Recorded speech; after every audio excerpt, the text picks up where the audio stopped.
All right, welcome everybody back to another episode of Beyond the Sales Floor. And what we do here is we talk to sales leaders and uncover and unpack what they're doing in the trenches with their teams, the strategies they're implementing to be successful in this crazy market right now. And today I have a special guest, Petek Hawkins, and we're going to be diving into a lot of things that she is working on. But before we do that, if you would like to introduce yourself to the audience, and then we'll go into the first question. Sounds good, Morgan. Hello, everybody. My name is Petek Hawkins, and I am the VP of Revenue Enablement and Operations at Paxate. Awesome. So, first question that we always ask everyone to kick this off is what experiment are you running right now that you're most excited about? There are quite a bit of experiments that we have going on, but we're in the midst of co-piloting Copilot, Microsoft Copilot. And I say that because apparently this is not GA to everybody to just go ahead and start using. And we feel blessed that Microsoft reached out to our company and said, so just a little bit background about Paxate too. I think this will put some context around it. We are we're a marketplace, so we bring in different vendors into the same space to same marketplace, and then we support MSPs. Then they turn around, take these solutions, and sell it to their customers. And Paxate is really known for not just selling to our MSPs and partners, it's more so about educating them, telling them how to sell, how to build their marketing, how to build their sales engine, and so on. And Microsoft is actually one of the key vendors that we sell through Paxate. And they've seen a lot of success working with Paxate in a way because, again, by being able to educate the partners first on how to go and implement that in their own ecosystem, we're seeing a lot more adoption, we're seeing a lot more usage, and so on. So that being said, we are, in a sense, I would say, pioneers in this space. And with Copilot, we're doing the same thing. And in our organization, we have limited amount of licenses for select groups, and revenue enablement and operations is one of those groups. So the intent here is that understanding the best practices on how we use the AI to simplify things, drive efficiency, and then we can scale as an organization. No, that's fantastic. And you mentioned driving efficiencies. There's been a Mhm. lot of talk about AI in the news in general, ChatGPT, but that's a different conversation of like what's going on over there with OpenAI. But like you mentioned efficiency, so like how do you believe that AI does drive efficiencies, or do you feel like it's going to be the ruin of us all? What's your take on this? Um, first and foremost, I think to this date, I've been able to convert some non-believers by showing what Copilot can do. I will Hmm. start with that.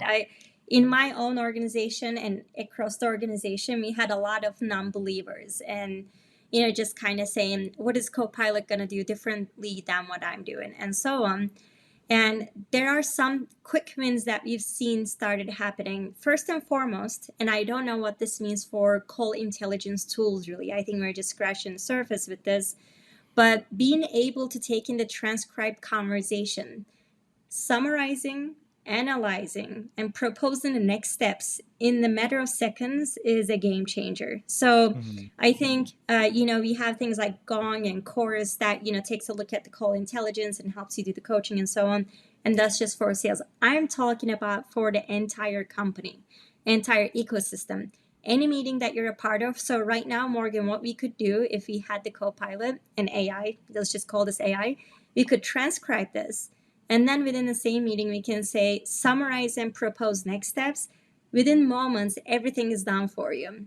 And imagine in today's fast paced workspace, you're going from one conversation to another. Sometimes you're doing rabbit holes and so on. Hmm. It really helps people stay on task and then really be clear about the next steps and so on. So, that Right. right there is a huge efficiency. And I think driving productivity standpoint, it's amazing. The other thing is when you get an email, let's say that in order to compose an email, by the way, you can use the same thing. You can say, hey, this was our conversation, propose an email with me with a clear call to action. And this thing does that, which is really freaking amazing.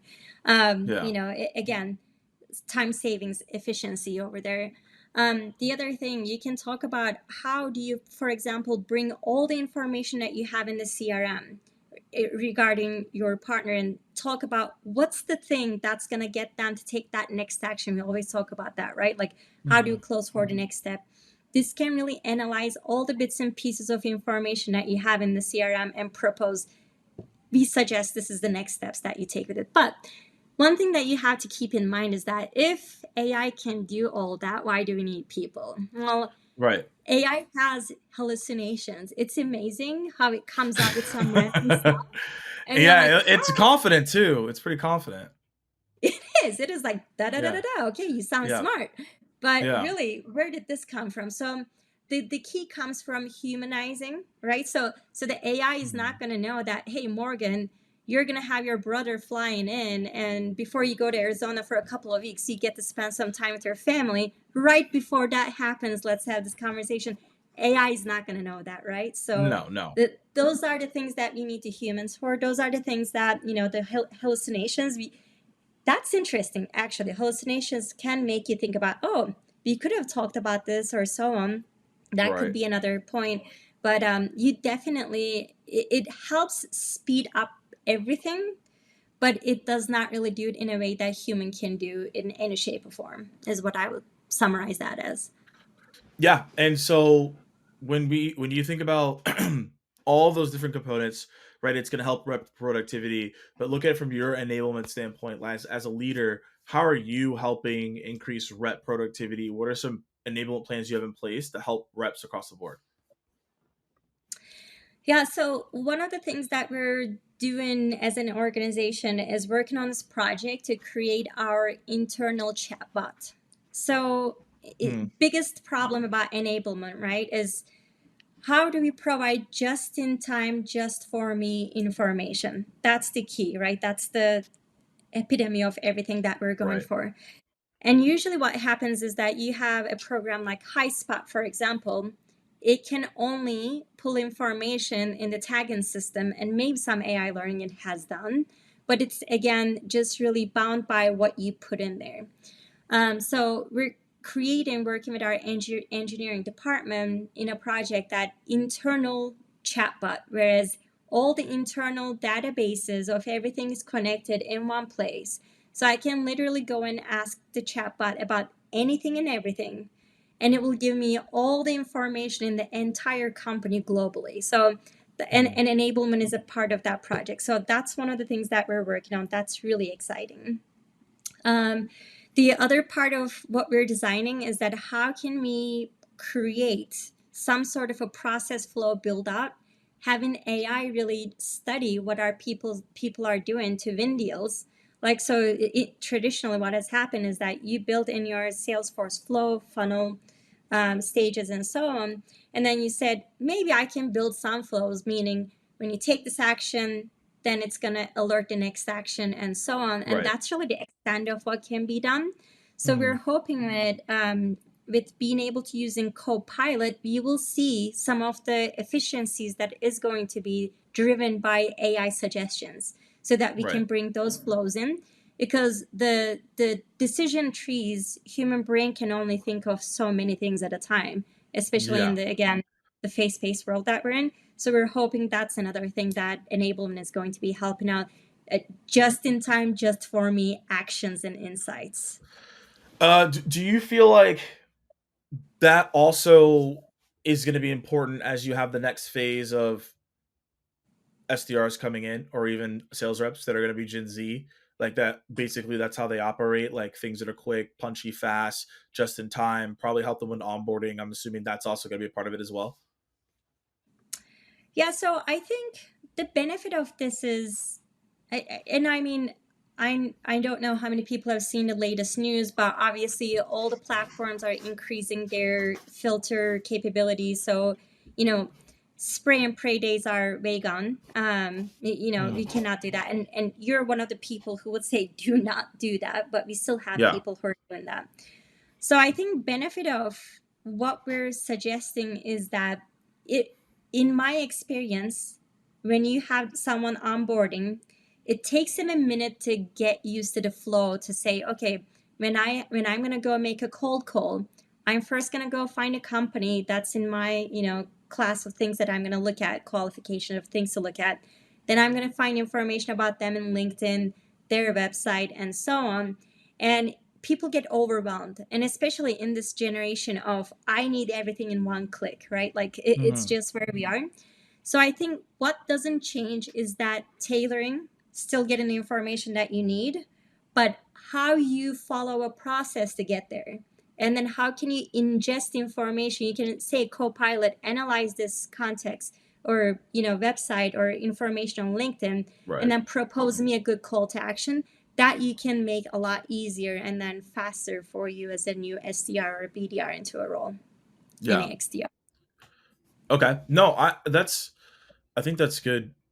I think that's actually good lever points. I think at the end of the day, like, because there are obviously there's new people that are coming in and they want to learn different ways, they want to enable different ways and things of nature. So I think that's a good way of breaking that down. So you have all these things you mentioned, right? You have AIs, you have Google basically saying you can't email anyone anymore, right? In a couple months, you got all this stuff that's going on. People are saying outbound's not going to work. There's a lot of things happening. So if you think about all this, like, how are you thinking about an outbound strategy right now with your team? What are you saying? What buyer persona is doing after, so the audience has context? And how are you operationalizing that so that it can be successful consistently? So, to be honest with you, I am not going to be talking about anything groundbreaking besides what you've already put out there. That's what I you're learned here stuff for. from you. This needs to be groundbreaking. What are you doing? What's going on? No, honestly, the interesting fact is, and I want to take a step back and tell you why I am saying this. I started sales back in, gosh, in what was it, 2000 something, like 2000, say, like really early on. And really, the foundations of sales, no matter how things have evolved, how many tools that we got, and how much information that we need, and so on, the foundations of sales has not changed. No. And what are those things? People still like to buy from people who they like, right? Mm, And people buy with their emotions. Like, we're yeah. animals, and that is not going to go anywhere no matter what AI does, no matter how many things that we're doing. Those two factors remain the same. So why do I say nothing different than what you're doing? Because I think you over the years have really drilled down into the human psychology on how do you get the relevant points to Hmm. make people feel the right emotional connection to you so Hmm. they want to take an action with you. That's Right. why I say nothing groundbreaking. So none of that Yeah. is changing. None of that No, is that's changing. gonna be pretty consistent. Yes. But Yeah. what's groundbreaking though, how we enable and how do we bring right people and what the sales flows is, again, I think instead of teaching them, go take this action or then Hmm. follow this thing, we're really now are in a world of, here's how you use AI. Here are your prompts. I think that's what's going to be different. So, in a way Hmm. that we're not going to be, I think, setting down a sequence. I'm thinking 6 months or even a year down the road and saying, follow this sequence that is going to get you to your partner to or your customer to say yes to you. It's Right. more so, here's a collection of AI prompts for you. Here's an account for you with some insights. Now use these prompts for you and AI to decide on what is the right way to connect with this partner or the customer. Is it through LinkedIn? Is it through text message? Is it through email? Looking at your interactions, how are you going to get the best prompts? So I think we're going to be teaching that how to use AI to build your best cadence per se is going to be different. I think that's the groundbreaking piece, if that makes Yeah. sense. No, it does make sense. I mean, I think at the end of the day, right? I read, oh yes, Influence. I don't know if you've read this book, Influence by Yes. Robert Cialdini, right? Classic. Like, it doesn't really, it'll be relevant 5,000 years from now, right? If they're still around, it will be relevant, right? And so what you're saying is, like, the psychology, how people react, will always be there. How we get in front of those people by our tools and techniques will be different. And that's where this whole entire thing comes into play, right? And allows you to get in front of the people the way that you need to. And I agree with that 100%. And I do believe, in terms of what you're talking about, the cadences and things of that nature, I think AI to a certain degree will end up helping you out even more, because you're going to be able to find out the touch points to figure out how to actually do that, collaboration, a cadence, whatever it is. So that's the way I think about it as well. Exactly, because here's the other cool part. Copilot, and I'm sure there's other copilots like this, but it Yeah. can tie into your CRM and it can analyze by vertical, by segmentation, by whatever you want to call it, by stack. And it can say these types of partners with these personas are responding to this type of messaging or these type of touch points. So now you can have the AI drive you. Okay, if you're going to be talking to a certain person in this segment, within this vertical, with this persona, here's what you should be following when it comes to the flow of how you're going to be Mhm. getting in touch with you and what you should be talking about. Right. Right. So these are the cool things that can happen at the finger, like at the tip of your fingers. And it's just so amazing that how fast that is. So I think enablement's job now is not to say, here's how you build an outreach, reach out sequence or whatnot. It's more so, here's what's available to you with AI. Here are the right prompts. Prompts are the most important part, right? Because if you get the prompts right with AI, then you can get it to do a lot of really clever things for you really, really fast. So I think it's like, speaking of best practices, we need to always be dialing in on the prompts. What prompts is going to get the right insights for our sellers to go do the right things at the right time. So I think that's going to be the cool thing. Yeah. That's, I think that is going to be the thing, right? So Yeah. if you're talking about, like, now what you've been doing so far, and the things that you've learned as an enablement leader, what would you say some just best practices that you would share with other enablement leaders that are listening in, that they could be focusing on? Maybe you layer in obviously some AI. You just layer a lot of AI components that you're doing, but any other best practices you want to share? I mean, some of easy wins that we should talk about is a big part of enablement sticking is just making sure that we get continuous feedback and then we evolve our practices and what we put out there. And a Yep. lot of the times, I think the missing piece that I've seen from myself even is that we have these discussions and we're in back to back to backs. And by the end of the day, when we sit down and say, what did I just hear about? Let me summarize this. A lot of Yep. the information is already gone from your mind because you just had 5 different contextual conversations since then. Exactly. So the biggest win is that doing the transcription and then saying summarize with the key points and then give me the next actions and who's responsible for what.